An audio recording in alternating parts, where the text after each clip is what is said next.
Hi guys, welcome back to Jonang Buddhism. And just to say some things before we start, this is the second channel of History with Heath, so check out my main channel, that's where my cool videos are. This is just my channel where I talk about my religion of Jonang Buddhism and Yungdrung Bön. So, today we're going to be talking about how Jonang Buddhism and Yungdrung Bön actually had lots of interactions throughout the centuries, and that there actually is lots of ways, because I know I already did say, I have said many times before, why it is okay to be able to practice Buddhism and Yungdrung Bön together, but especially Jonang Buddhism, because they actually find lots of dialogue, like I've said, with Yungdrung Bön. So, Jonang Buddhism, I just want to start off, I know I have said this before in both videos on this channel and my main channel, but anyway, but for those who don't know, Jonang Buddhism was founded not by one particular person, but actually in a monastery, the Jonang Monastery. And although it didn't originate from one specific school, because it was mainly just people studying at one monastery that held teachings, most people credit the main scholar of Jonang being Dolpopa Shadab Gyaltsen, and also Tarantana. Dolpopa Shadab Gyaltsen was originally schooled in the Sakya lineage, which is a way to kind of say that Shentong, well, not Shentong, Jonang came from Sakya, but it didn't exactly. It was just a evolution of teachings. One of our main beliefs is in Shentong, also known as Tentong, which means other emptiness, and it basically is opposed to the Rangtong belief, as I said in my previous video. The Rangtong view is that everything is empty, which of course is viewed by all Buddhist schools, but that even emptiness itself is empty. Like there's literally emptiness, emptiness, emptiness, emptiness, like literally nothing. But Shentong says that there needs to be some ground for enlightenment, which is why everything is empty except for one true thing, which is the luminous body or Adi Buddha. And by the way, the Adi Buddha in Jonang is Galachakra, which I'll get onto later. And Shentong, although it's actually not that heretical compared to some other Buddhist schools like the Paglavins, which had an even more heretical belief like this, the Jonang posts were still treated like they were just heretical teachers, and they were very extremely persecuted by the fifth Dalai Lama. And that's actually quite surprising, because the fifth Dalai Lama, or the fifth life of the Dalai Lama, as believers like me would say, was when he found lots of dialogue with other Tibetan schools. He studied the other Tibetan schools, Sakya, Kagyu, Nyingma, and said that they are all equally good and that there shouldn't be a sectarian divide or violence. And he even studied Yungdrung Bön. Yes, he did, which in a way that I know I did explain, but I have explained before why Bön isn't that heretical, but from a face value, it's actually more heretical than Jonang. Anyway, this actually is pretty surprising that he persecuted Jonang, but why did he do that if he was really nice to all the other schools? Well, I'm not supporting it, but I'm just saying it wasn't actually from the sectarian ideas. It was mainly because at this time there was a civil war in Tibet, and the Jonang posts, unlike all the other Buddhist schools, supported the Tang kings. I think that's how I'm saying it right.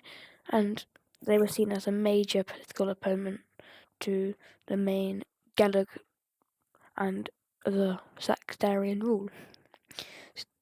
They were heavily persecuted, and although they were thought to be extinct for centuries, they did actually survive in the far eastern regions of Tibet, like Amdo. But they have found a recent revival where they have gained lots and lots of followers. There's believed to be around 5,000 Jonang monks and nuns currently in Tibet, and it was only under the Rime movement that they were able to establish more monasteries outside of their original founding not founding, but their long-time stronghold in Amdo. And one thing I would say is that I'm not saying it's a Nepali tradition, of course, it's Tibetan, but Dolpopo Sherab Gyaltsen actually was Nepali. Well, not in the Nepali ethnic group, but he lived in what is now modern day Nepal. So I think that's pretty cool. Just to say, he came from Nepal, like the Buddha himself. Well, kind of. So now I'll just give a quick introduction to Yungdrung Bön, if you don't already know, even though I suspect you probably do know, so just skip this bit on if you don't already know. So, Yungdrung Bön is Tibet's indigenous spiritual tradition, but it is very similar to Buddhism. Their main founder is Buddha Tonpa Shenrab Myoshe, and Tonpa means teacher, so most people say Buddha Shenrab Myoshe or Tonpa Shenrab Myoshe. He lived in what most people estimate to be 1917 BC. Yeah, he was born around then, and died in 1835 BC. Yeah, he lived for 82 years. It was 83. I can't do my math. Yeah. So he lived that long. He's a very ancient man, but he founded the main tradition of Yungdrung Bön. And Yungdrung Bön, of course, is very similar to Buddhism in that, I will get onto this, but it has similar beliefs. They have Jogging, the Great Perfection, which is in Tibetan Buddhism. They have their own tantric scriptures, all that kind of stuff. And even technically they are a separate religion to Buddhism. They have actually done lots of things like Buddhism. Like in Tibet, although they were a different religion, of course, they were still treated as like a sect of Buddhism, just like a heterodox one. And just as you get sectarian, as you do, and well, mainly used to, get sectarian debates between the different sects like Gelug, Nyingma, Sakma, Bön would participate as these debates, but not opposed to Buddhism, but opposed to the other schools. And I'll get onto that later in my main bit. I'm going to talk about Jonang and Bön. So, in medieval Tibet, Jonang and Bonpo monasteries often existed in the same region, especially, like I said before, Tsang and Namdo. They actually did compete a lot for patronage, students, and influence, and this led to many philosophical debates, especially around the nature of emptiness, the status of the primordial Buddhas, cosmology, and Shogun versus Kalachakra views of reality. But one thing to note is that this, when I say competition, I don't mean they're trying to disprove each other.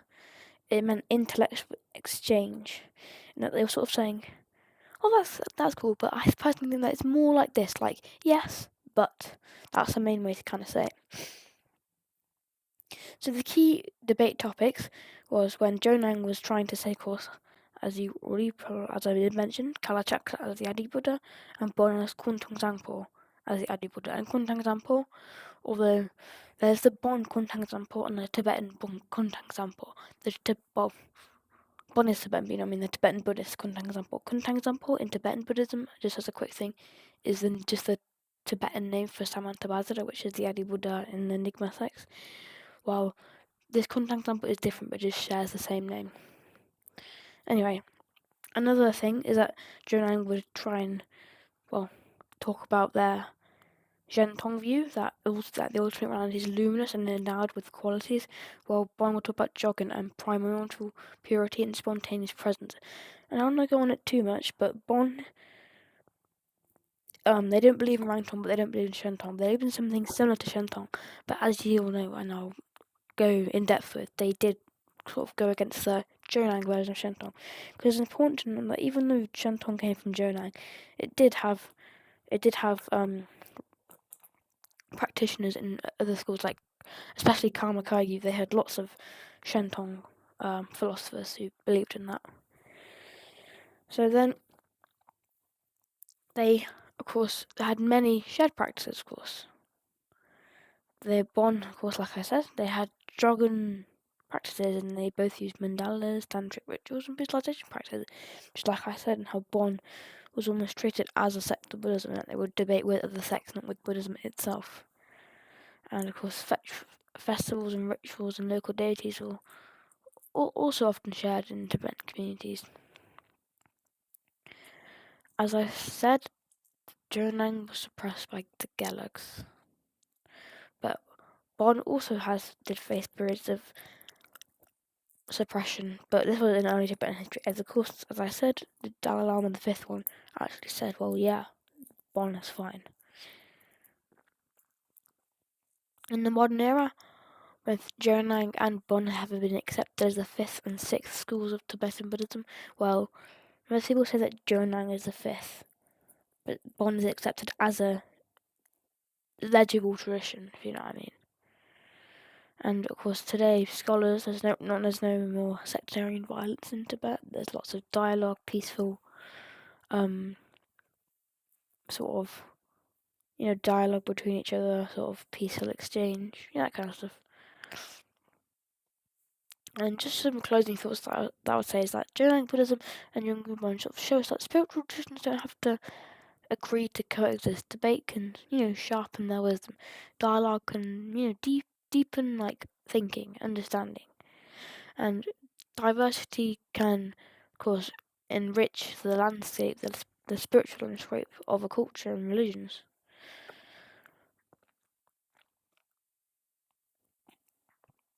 And